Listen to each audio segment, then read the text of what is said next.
없이 가운데도 김만수 시장 민선 있기 3주년 기자회견 참석해주신 기자 여러분께 감사드립니다.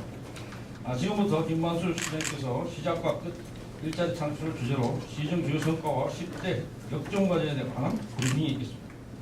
네, 여러분 오늘이 제가 이 두 번째 임기 시작한 지 3년째 되고 2010년부터로 따지면 7년입니다. 최장수 시장입니다. 그 전에 원혜영 시장님, 홍범표 시장님 계셨지만 한 번 반씩 한 택이라 제가 제일 길게 부천시장을 하고 있는 셈입니다. 7년 동안 함께 도와주셔서 감사드리고 이제 남은 1년 동안 또 좀 역점을 둬야 될 일에 대해서 말씀을 드리고자 오늘 함께 했습니다. 지난 3년 동안 우리가 했던 일은 뭐 되게 다 아시니까 자료로 대체한다 생각하고 간단하게 말씀을 드리겠습니다. 제가 늘 말씀드린 것은 4가지 혁신 주제를 시정의 화두로 끌고 가는 것이었습니다. 재정, 공간, 행정, 표준.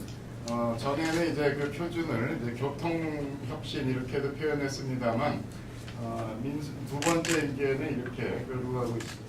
우리가 해야 될 일을 몇 가지 짚어보면은 역시 뭐 일자리 창출이 가장 중요한 일이고 작년도에 경기 일자리 재단을 유치한 데 힘입어 가지고 이제 그 도 단위의 제대로 된 기관 유치가 실제 우리 지역에 성과와 도움으로 나타날 수 있도록 올해부터 본격화되는 시기다 이렇게 이해해 주시면 되겠습니다.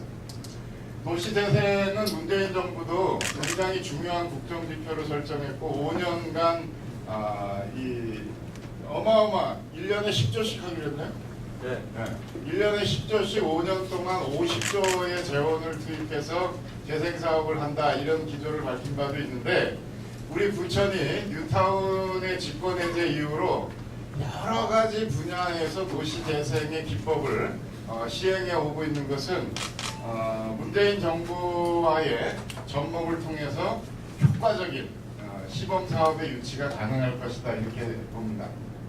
그래서 중요한 거 몇 가지가 있는데 일단 17만 평에 달하는 오정 군부대 이전 사업이 드디어 이제 올해부터 가시화됩니다. 2023년까지 오정 일종의 오정 신도시의 마무리를 위해서 우리가 매진할 계획이고 종합운동장 역세권과 추니 허브렉스 도시재생 사업은 이미 국가 시범 사업으로 채택이 된 바 있는데 그린벨트 해제 절차가 아직 마무리가 안 됐습니다. 그런데 지난주에 드디어 이제 그린벨트 해제의 거의 8, 9부 능선을 넘었기 때문에 8월 중에 정식으로 그린벨트 해제의 발표만 남기고 있지 않았나라는 판단을 합니다. 그러면 이 종합운동장 주변, 종합운동장역과 추니역까지 이어지는 허브렉스 지역의 도시재생 사업이 본격적으로 1년 동안 이제 진행이 될 예정입니다. 그리고 앞으로 우리가 도시재생과 관련해 가지고 중요한 지역으로 꼽고 있는 것은 소사역 남북지역, 그 다음에 부천역 남부지역, 이쪽도 우리가 문재인 정부가 추진하고자 하는 도시재생의 시범사업 대상지로 그림을 좀 그려보는 1년이 될 거죠. 고등학교 무상급식에 대해서 검토를 해보겠습니다. 그러니까 확정적으로 말씀드리는 건 아니지만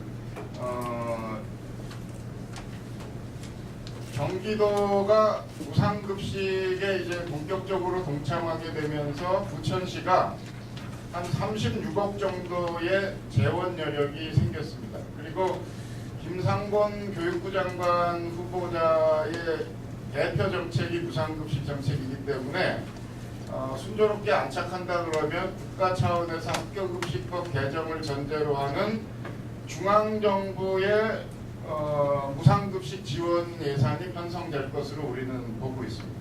이렇게 되면 우리가 1년에 200억 정도를 5대5 매칭으로 경기도교육청과 현재 3살부터 중학교까지 무상급식을 하고 있는데 거기서 현재 절감된 한 36억 또 중앙정부 정책에 의해서 절감될 얼마일지 모르지만 플러스 알파 요거를 가지고 고등학교 급식 재원으로 활용해 보고자 하는 계획을 세우려고 합니다. 그래서 한 40억 정도가 있으면은 한 학년을 할 수 있어요. 그러면 형편을 봐가지고 시의회와 잘 협의해서 내년부터는 가급적 고등학교 3학년부터 우선으로 무상급식을 해볼 수 있는 방법을 찾아보겠다. 이런 내용. BB 1-2-3는 잘 아시는 것처럼 창동 영상단지, 종합운동장 주변, 대장동 일대에 대한 기업 유치 여력을 획기적으로 강화하는 사업을 진행을 할 겁니다. 그 다음에 문화예술회관도 대상 부지를 이제 시청 좌측편으로 확정을 해놓고 현재 행자부 지방행정연구원의 심의를 받고 있는 과정인데 몇 가지 조금 보완 요청이 있었습니다. 그러니까 콘서트 전용홀의 활용도가 좀 낮을 우려가 있기 때문에 다목적 홀로서의 기능을 좀 보강했으면 좋겠다 이런 얘기가 있었고 우리는 경기도와 협의해서 부천 자체의 예술회관 건립 계획으로 시작을 했지만 경기도의 제2예술회관으로 이 컨셉을 좀 보강을 지금 하고 있습니다. 그렇게 되면 수원에 있는 경기예술회관을 이제 보강하는 서부 경기권역의 경기예술회관을 부천에 짓는 컨셉으로 BC를 좀 보완하는 겁니다. 그러면 광명시흥 김포까지 커버할 수 있는 경기예술회관으로서의 활용도를 보강을 하면 경제성이나 활용도 측면에 있어가지고 상당히 보완이 될 것으로 기대를 하는 겁니다. 그래서 이것도 정말 우리 중동신도시 만들 때부터 수건 사업이기 때문에 내년 1년 남은 임기까지는 착공할 수 있도록 준비하려고 합니다. 그다음에 광역교통망은 뭐 현재 차질 없이 되고 있는데 이 소사 대곡 지하철도 뭐 이제 착공을 했고 남은 것은 원종 홍대선을 이 계양구하고 이제 공동 영역을 통해서 인천 지하철까지 연결하는 일을 1년 내에 좀 확정을 해보려고 합니다. 그러면 원종 사거리에서 오정동, 대장동 우리가 개발하려고 하는 지점을 통과해서 계양구 작전동으로 이어지는 노선을 추가하려고 지금 용역을 준비 중에 있습니다. 경인고속도로 지역은 뭐 다 결정이 됐는데 남아있는 거는 이제 경인전철 지하화 이것은 국토부가 새롭게 좀 검토해야 될 여지가 있지 않은가 그런 판단에서 당장 어떻게 하기보다는 조금 호흡 조절을 하면서 지역의 국회의원들과 상의해 가면서 방향을 잡아보도록 하려고 합니다. 공원 녹지 확대하는 거, 그다음에 아기환영 정책 이제 작년 시작을 했습니다만 이 출산 장려 정책이라는 게 그렇게 뭐 단기간에 성과가 나오는 것이 아니기 때문에 좀 조바심도 납니다만 꾸준히 우리가 이 정책을 좀 보강을 하고 강화를 한다 그러면 어느 정도의 개선 효과를 기대하는 1년이 될 수도 있겠다 이렇게 보고 있습니다.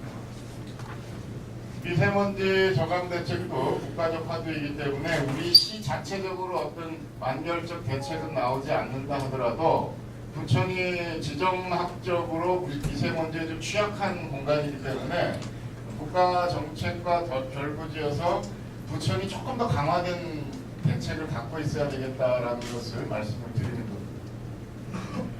그 다음에 이제 국제적으로 우리 문화도시 부천의 격을 높이는 일도 부천의 브랜드 가치를 위해서 굉장히 중요한 일입니다. 그래서 우리가 유네스코 창의도시 문학도시 가입을 지금 10월이면 확정이 되려고 하고 있는 건데 상당히 좀 긍정적인 접근이 이루어지고 있다라는 말씀이고 또 마찬가지로 한 10월쯤에는 애니메이션 페스티벌 비아프가 여러분 잘 알게도 오스카상 아카데미 영화제와 제휴하는 그 인증을 올해 좀 받는 것을 목표로 하고 있는데 이것도 굉장히 좋은 신호를 우리가 좀 받고 있습니다. 이렇게 되면 비아프의 입선 작품, 수상 작품이 바로 오스카상 후보로 노미네이트 되는 겁니다. 그러니까 이게 일본에서 딱 하나가 있고 우리 이제 동아시아 권역에서는 아마